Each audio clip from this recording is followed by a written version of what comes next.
Responde Reddit. ¿Qué fue lo que hiciste y después te enteraste de que era ilegal?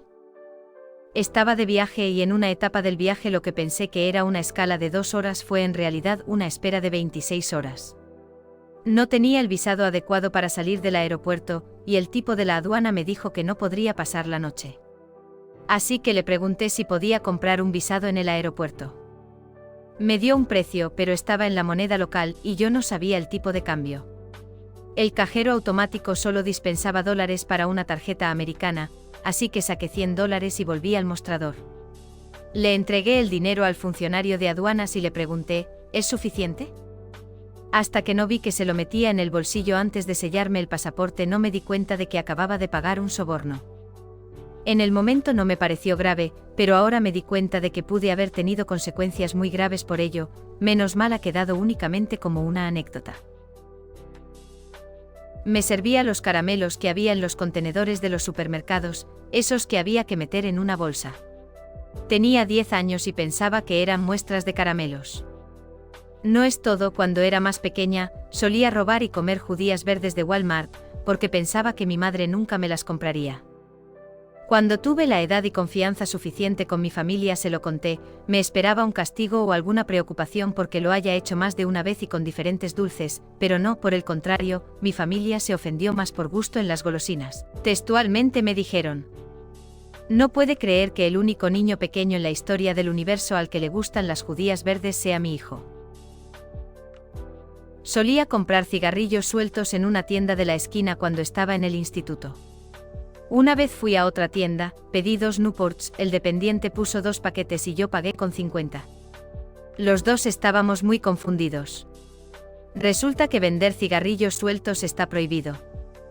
Recuerdo que cuando fui a contarle eso a mi hermano, me dijo que de seguro me estaba engañando y solo quería que compre más. Le insistí y para demostrar que tenía razón me dijo que él mismo iría a comprar y me traería esos 2 cigarros. Después de un rato llegó todo agitado a la casa. Le pregunté qué había pasado y me dijo que el vendedor había ido de soplón con la policía, no sé qué ganaba con acusarme, pero bueno. Mi hermano entró confiado y pidió lo que yo previamente quise. El vendedor le dijo que esperara un rato, mientras se iba en dirección a los oficiales, él claramente se dio cuenta y comenzó a correr. Me dijo que no me preocupara porque los había desviado para que no supieran ni por qué parte vivíamos realmente. Lo siguiente que pasó fue que nuestra madre nos dio el regaño de nuestra vida porque ella, por alguna razón, sí lo sabía y no podía creer que hubiera criado hijos tan ignorantes. Pero también estaba enojada por no entender por qué era ilegal solo unos cuantos y no el paquete. Tampoco lo entendíamos. Esta historia me da vergüenza, no por lo que me pasó a mí, sino por lo que le hice a mi víctima. Cuando era pequeña, como unos 6 años tenía, mi papá se volvió a casar. Esa señora tenía un hijo bastante mayor, como de unos 17, voy a llamarlo John. Al inicio estaba muy negada con aceptarlos, ella era muy buena persona, pero yo quería a mi mamá. Con el tiempo me fui acostumbrando y John, quien antes me ignoraba, ahora me traía pequeños regalos y los dulces que más me gustaban. Mis padres querían tener un hijo propio, entonces comenzaron a trabajar mucho para poder tener lo necesario, por lo cual yo me comencé a quedar sola con John. Ya saben, él comenzó a darme más dulces y muñecas a cambio de un beso, un abrazo, dormir con él, pasar el día con él en su cuarto, entre muchas cosas. No recuerdo en qué momento comenzó a abusar de mí, pero tengo recuerdos de lo que me decía que tenía que hacer porque lo ayudaba a sentirse bien, y yo no sabía si estaba bien o mal. De hecho, me sentía feliz de que mis padres estuvieran contentos porque éramos más cercanos, entonces supongo que asumí que era correcto. Un día se lo dije sin querer a mi papá, me preguntó cómo me había ido en el día y yo, como si estuviera contando que ese día había aprendido sobre la independencia de mi país. Le dije que no me había gustado que John me hubiera hecho chupar su dedo porque me daban náuseas. Mi papá salió inmediatamente de mi cuarto y comencé a escuchar gritos. Mi papá había ido directamente a atacar a John, luego entró mi madrastra y comenzó a gritar, yo tenía miedo y me quedé en mi cuarto. Ese día él negó todo, que no había hecho nada, yo era la mentirosa, y todas las excusas posibles. Mi papá, por suerte, me creyó y al instante se separó de mi madrastra, ella, por suerte también, entendió perfectamente y se aseguró de internarlo. Luego de eso nos mudamos solo con mi papá. Aquí viene lo ilegal que hice. No me quiero defender, pero explico esto para que entiendan por qué hice lo que hice. Un día llegó un tío y su esposa con su hijo, esto cuando yo tenía unos 12 años, el pequeño tenía unos 5. Pequeño paréntesis para explicar, a mí por esa época nunca me quedó claro que hizo mal John, mi papá estaba más enfocado en que lo superara, pero una de las posibles consecuencias que trae el abuso es desarrollar una adicción por sentir ese placer, netamente físico. Por eso cuando tuve oportunidad llevé a mi primo a un cuarto y le comencé a enseñar en dónde tenía que tocar para que yo me sienta bien, por suerte mi papá nos llamó para comer. Aunque durante la merienda mi primito mencionó que había estado jugando conmigo, yo recordé lo que había pasado con Ion, relacioné ambos escenarios y pensé que el papá de mi primo se lanzaría a golpearme, pero él no dio detalles. Quizás para algunos esto no sea ilegal, pero yo sí lo considero así, aunque lo que verdaderamente me importa es lo dañino que fue para mi primo. El abuso de Ion me marcó y limitó en muchas cosas. Cuando recuerdo lo que le hice a mi primo me siento tan mal, porque yo sé lo mucho que eso te la mente, saber que le hice algo tan doloroso, me da mucha lástima por él. Ya he aprendido que no fue mi culpa, pero siento que a la vez sí lo fue porque abusé de él. Por favor, estén muy atentos a sus hijos y a los posibles abusadores. Y si alguno pasa por eso, tienen que llevarlo a terapia para que no solo olvide el suceso, sino que también logre superarlo de manera sana. Agarré lo que supuse que era un chocolate con menta gratis de un cuenco en la caja de un restaurante mexicano. Cuando nos fuimos, mi novio me dijo que costaban 25 céntimos cada uno y empezó a reírse de que cogiera un trozo despreocupadamente. Le pedí que se diera la vuelta para poder pagar, pero no lo hizo y me dijo que no me preocupara. Volví al día siguiente para darles 25 céntimos y al encargado le pareció muy gracioso. Dijo que ocurría siempre pero que nadie había vuelto a la escena del crimen para admitir su culpa y ofrecer retribución. Antes de esto siempre era el tipo de persona que cuando debía pocas cantidades de dinero lo dejaba pasar y si no me exigían, no pagaba. Hasta que fui consciente de lo importante que es eso, es decir, sí, solo te debo $1, pero no por eso es menos valioso, si te lo debo es porque me sirvió para algo, ya sea para comprar o para completar algo. Esa experiencia me reforzó lo que estaba aprendiendo, ahora devuelvo todo en cuanto puedo, no importa la cantidad. Casi todos los días en la universidad, paraba en una gasolinera cercana a mi casa para comprar un bocadillo, bebida o lo que fuera, y al salir cogía un ejemplar del periódico del kiosco que había justo al lado de la puerta. Sin pagarlo. Siempre. Porque por alguna razón, yo todo imbécil pensaba que los periódicos eran gratis. No me di cuenta hasta que mi novio de la universidad me vio hacerlo y me dijo que estaba robando. Cuando se lo conté a mi familia, mi tío me contó una anécdota suya. Todos los domingos su padre, mi abuelo, iba a por donuts y compraba el periódico dominical a los niños que estaban en la puerta del supermercado. Recuerda que una vez que entró a la tienda a comprar algo, vio que había como 50 céntimos en un portavasos y los agarró para comprar uno de esos collares de oro de la máquina de chicles. Era principios de los 90 y todos sus atletas favoritos, músicos y los chicos cool del colegio tenían cadenas y el de 7 años pensaba que las conseguían en las máquinas de chicles del supermercado. Nunca le dejaron comprar nada en ellas, así que pensó que mientras su padre hacía la compra podría fingir que iba al baño y comprarse una. Después de pagar, mi abuelo le pidió los 50 céntimos de su coche para comprar el periódico. Mi tío le dijo que no lo tenía, pero él sabía lo que hacía. Le pidió ver lo que había comprado y le confesó que se había comprado una de esas cadenas de oro y que tenía una que estaba en buen estado. Le explicó que le haría quedar muy bien porque ninguna de las cadenas que había visto tenía algo escrito. En serio pensó que era tan afortunado y que estaba destinado a ser el chico más cool. Recuerda vívidamente a su papá sacando la cadena del pequeño huevo de plástico. Sinceramente le aterrorizaba que fuera a quedárselo y venderlo para darle una lección. Pero se lo devolvió. Y es mejor que creas que llevó esa cadena de oro falsa de 50 centavos a la escuela durante 3 días hasta que se rompió en el recreo. Dice que nunca se ha sentido tan genial en sus 39 años de existencia.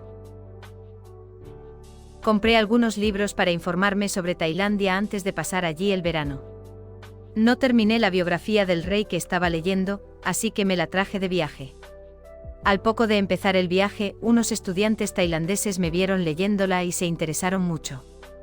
Se enteraron de que la biografía que estaba leyendo estaba prohibida en el país, que me podían meter en la cárcel si me pillaban con ella, y querían que se la prestara para poder copiarla y leerla ellos mismos y ver lo que el gobierno no quería que vieran. Hay más como esta, no es exactamente lo mismo, pero es parecido. Un chico vivía en Kirguistán y pirateó la película La muerte de Stalin para verla. Sabía que era ilegal. Aunque después de verla, leyó sobre ella en Wikipedia, y descubrió que la película está prohibida en Rusia y Kirguistán. Ups. La película fue increíble y divertidísima. Definitivamente la recomiendo. Llevé un cuchillo falso a la escuela para un espectáculo de magia. Planeaba apuñalarme a mí mismo y Tachan. Sin sangre. Por desgracia, se lo enseñé a un amigo a primera hora del día y corrió por el recreo fingiendo apuñalar a unos 10 niños. Acabé en la oficina con la policía y mi madre. Tercer grado, creo. Esto fue en el 97. Estoy seguro de que habría sido un éxito en el concurso de talentos si no hubiera causado un pánico total durante el recreo. Fue muy realista. Curiosamente, el padre de este niño tenía un rifle falso, del tipo con el que la gente marchaba en los desfiles en los años 60.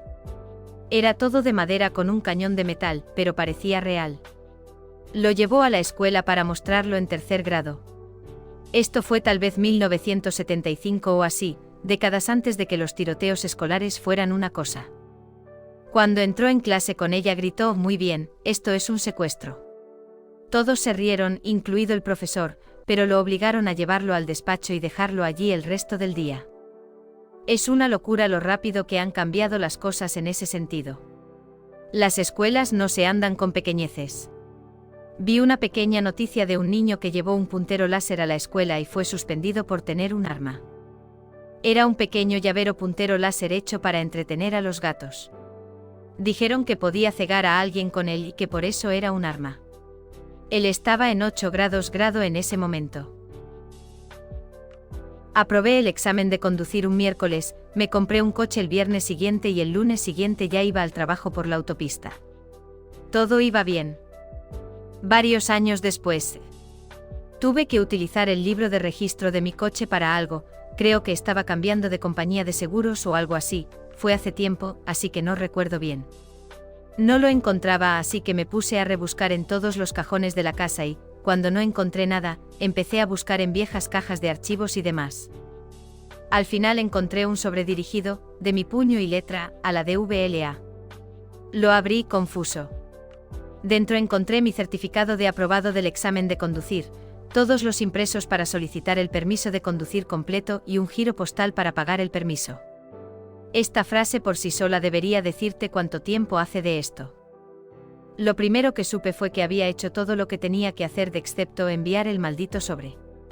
La segunda fue que llevaba años conduciendo sin carné, lo que significaba que mi seguro no era válido, así que también conducía sin seguro. Ambas cosas son ilegales en el Reino Unido. Llamé inmediatamente a la DVLA y expliqué lo que había pasado.